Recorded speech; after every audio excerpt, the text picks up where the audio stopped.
చూడండి, ఆస్తులన్నీ కరిగిపోతున్నాయి.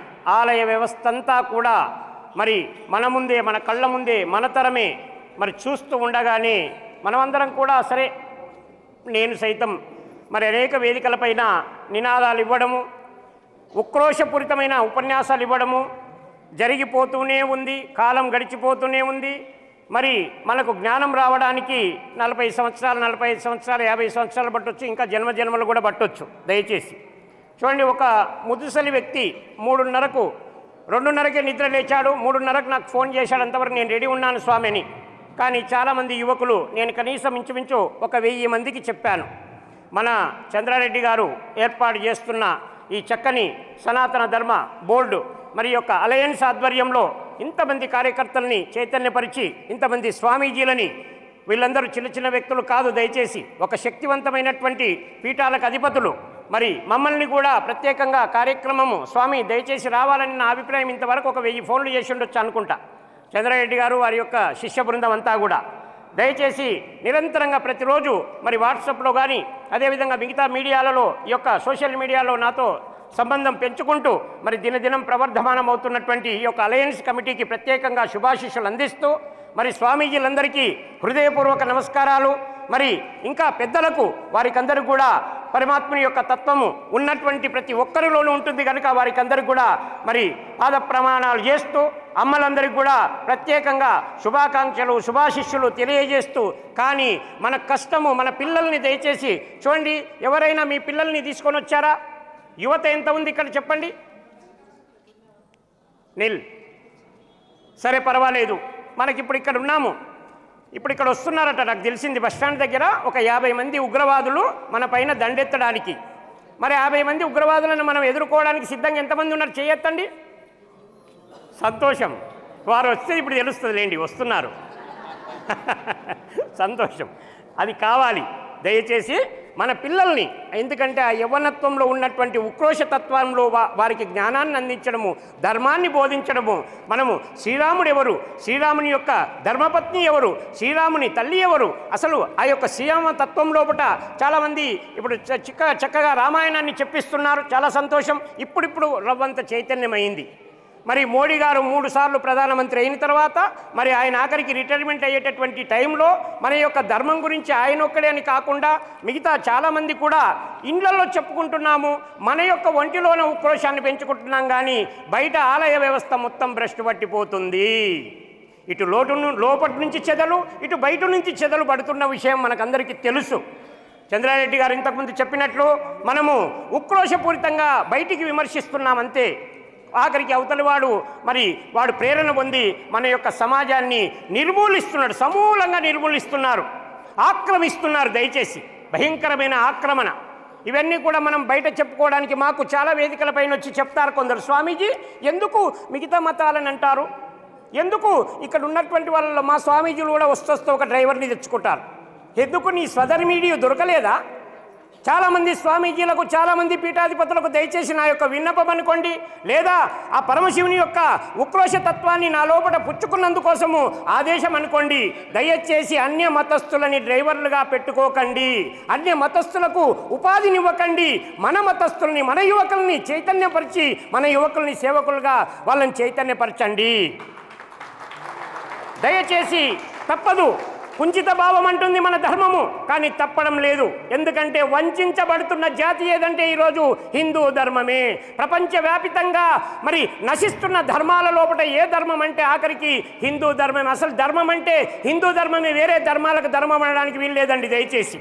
ఎందుకంటే మన ముఖం లోపల చక్కగా ఆజ్ఞా చక్రాన్ని గుర్తించి తిలకధారణ చేసేటందుకు మనకు ధర్మం మార్గనిర్దేశనం చేసింది.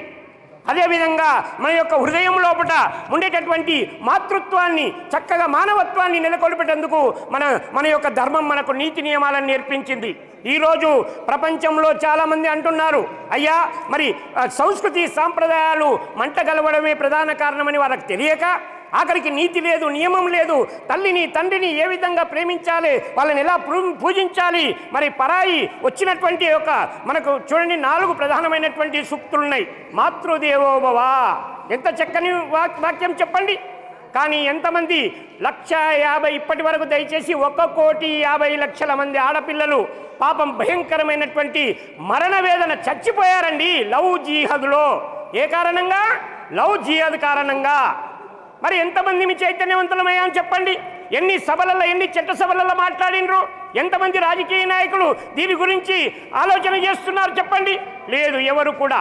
మన యొక్క ఓట్లని మాత్రము ఆఖరికి కుమ్ముకుంటున్నారు. మనము కూడా ఎగబడి వేస్తున్నాము తెలివిలేక. ఓట్ల విషయంలో కూడా మన లోపల జాగరూకత లేదు. కొంచెం దయచేసి నా లోపల ఎంత లేదన్నా కూడా కణం లోపల సనాతన ధర్మం అనేటటువంటి ఆ యొక్క చైతన్య తత్వం దయచేసి బాగా పరవళ్ళు తొక్కుతుంటుంది. లక్షల మంది వేదికల్లో కూడా బాగా వివరణ ఇచ్చిన తర్వాత నిజంగానే మనం వేస్ట్ కాలం గురువు గారని అంటున్నారు. అది రావాలి. అది వచ్చిన తర్వాత నిజమైన చైతన్యం మన లోపల పురివిప్పి నాట్యం చేస్తుంది. పరమశివుడు ఏ విధంగా అయితే ఆ యొక్క భద్రకాళిని, ఆ యొక్క రుద్రుణ్ణి సృష్టించి సమస్త జగత్తుని శాంతపరిచిండు, సమస్త యొక్క ఈ దేవీ శక్తులని చైతన్యపరిచి ఈ యొక్క దుష్ట శక్తులను ఏ విధంగా అయితే అమ్మవారు నాశనం పొందించిందో మన లోపల కూడా అటువంటి సంకల్ప శక్తి రావాలి. సంకల్పం లేదు దయచేసి హిందువులలో. ఆఖరికి ఇంటికొచ్చి ఒక ఇల్లు మాత్రం వివరించి చెప్పారు తల్లిదండ్రులు. ఇంటి గురించి, ఇంటి మీనికి ఎవడన్నా వస్తే, వాని ఒంటి మీనికి ఎవడన్నా వస్తే అప్పుడు మాత్రం అంటాడు, అంతే. ఏం లాభం చెప్పండి? అంతవరకే. వాడు దూరం నుంచి చూడండి, మొన్న కాశ్మీర్లో జరిగింది. ఆఖరికి మొలతాళ్ళు చూసి మరి వాళ్ళని ఆఖరికి పాయింట్ బ్లాక్ లోపల పెట్టి కాల్చడం జరిగింది. ఇలా అన్ని విషయాల్ని మనము ఆలోచన చేయండి. బ్రాహ్మీ ముహూర్తంలో నిద్ర ఎవరు లేస్తలేరు. చలికి భయపడిపోయారు. ఈరోజు సమాజంలో చాలా మటుకు దయచేసి అని చిన్న అడ్జస్ట్మెంట్లు కావడం లేదు. మరి ఇవన్నీ కూడా మనం ఆలోచన చేయాలి. చాలామందికి పసిపిల్లలకైతే పుట్టుకతోనే జబ్బులు.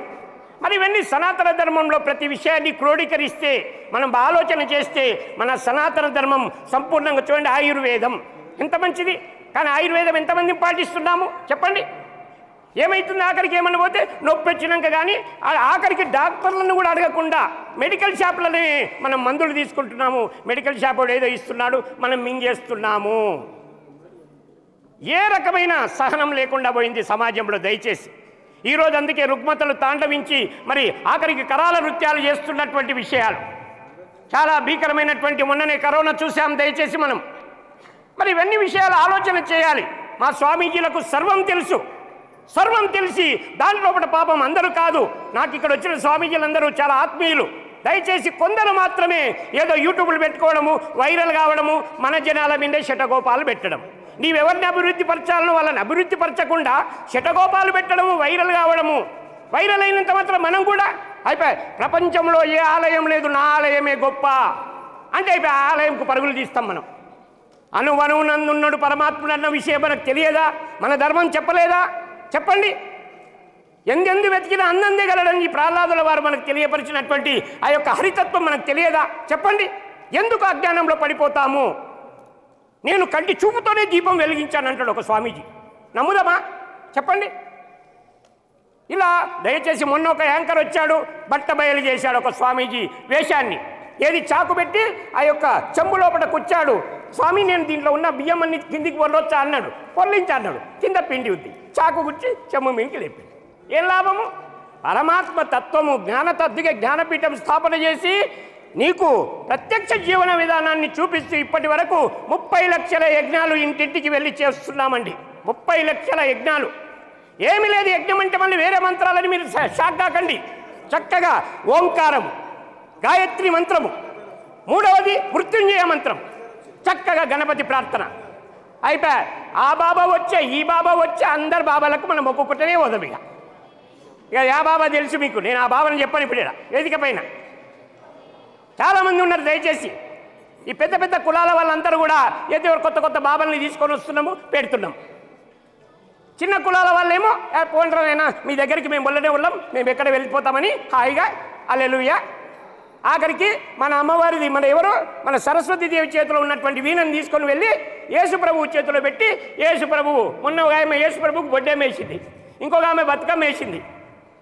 దయచేసి గొబ్బెమ్మలు కూడా పెడుతున్నారు ఇప్పుడు. దయచేసి ఏం చేస్తున్నాం మనం? దయచేసి ఇవన్నీ కూడా మనము కొంచెం ఆత్మీయంగా ఆలోచిస్తారని మీకందరికి కూడా సవినయంగా సూచన చేస్తూ, మనవి చేస్తూ, విన్నవిస్తూ, ఆఖరికి సనాతన ధర్మ బోర్డే ఏకైక లక్ష్యంగా ఏర్పాటు కొరకు ప్రాణత్యాగానికైనా సిద్ధమవుతామని చెప్పి అంటారని లేదు, కదలిక లేదు. ఇక్కడ అమ్మలక్కలు ముచ్చట్లు, అక్కడ అంతా నిర్లక్ష్యం. ఇటువంటి సమాజాన్ని మనం ఎంత చైతన్యపరుస్తాం చెప్పండి? వాడు తెచ్చి కంఠానికి పెట్టినప్పుడు అప్పుడు నీ ఒకటి అరిచికి పెట్టే లాభం లేదు. ఏర్పాటు చేసుకుందామా సనాతన ధర్మ బోర్డు?